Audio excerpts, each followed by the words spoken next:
Hello my dear students, हम AIPMT 2011 का question discuss कर रहे हैं।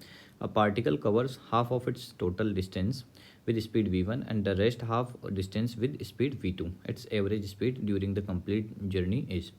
देखो हमें क्या करना है, यहाँ पर देखो बोला गया है। हालांकि ये फॉर्मूला तो मैं डायरेक्ट याद होगा, 2v1 v2 अपन v1 प्लस v2 इसका करेक्ट आंसर होता है। ठीक है, पर फिर भी मैं आपको बता देता हूँ कि देखो यहाँ पर ये बोला गया है particle half of its distance with speed v1। देखो ये है, सपोज़ कीजिए ये डिस्टेंस को मैंने 2x कंसिडर कर लिया। 2x इसलिए ले रहा हूँ मैं क्योंकि हाफ हाफ x में डिवाइड करूँगा तो कैलकुलेशन ईजी हो जाएगी। मतलब ये पार्ट x है और ये पार्ट x है, और यहाँ पर ये x पार्ट जो डिस्टेंस है ये v1 स्पीड से कवर कर रहा है और ये v2 स्पीड से कवर कर रहा है। It's average speed during the content. तो एवरेज स्पीड निकालनी, तो एवरेज स्पीड जो है उसका फॉर्मूला होता है हमारे पास टोटल डिस्टेंस। क्या फॉर्मूला होता है? Total distance upon total time. ठीक है, क्या होता है? Total distance upon total time. Total distance की अगर अपन बात करें तो टोटल डिस्टेंस कितनी हो जाएगी? 2x। और टोटल टाइम जो है, यहाँ पर टाइम सेम नहीं ले सकते, क्यों? क्योंकि स्पीड अलग अलग है। देखो हाफ पार्ट v1 वेलोसिटी से कवर कर रहा है, हाफ पार्ट v2 वेलोसिटी कर रहा है।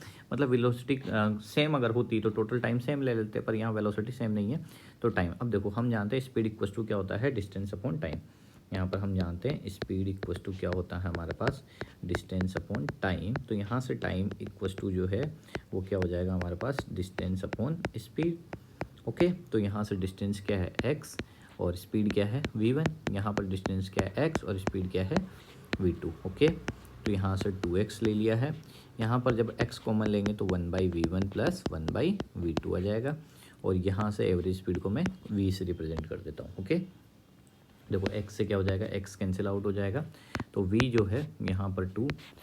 यहाँ पर मैं क्या कर लेता हूँ? v1 v2 का एलसीएम ले लेता हूँ, तो v1 से ये v2 प्लस क्या हो जाएगा? v1।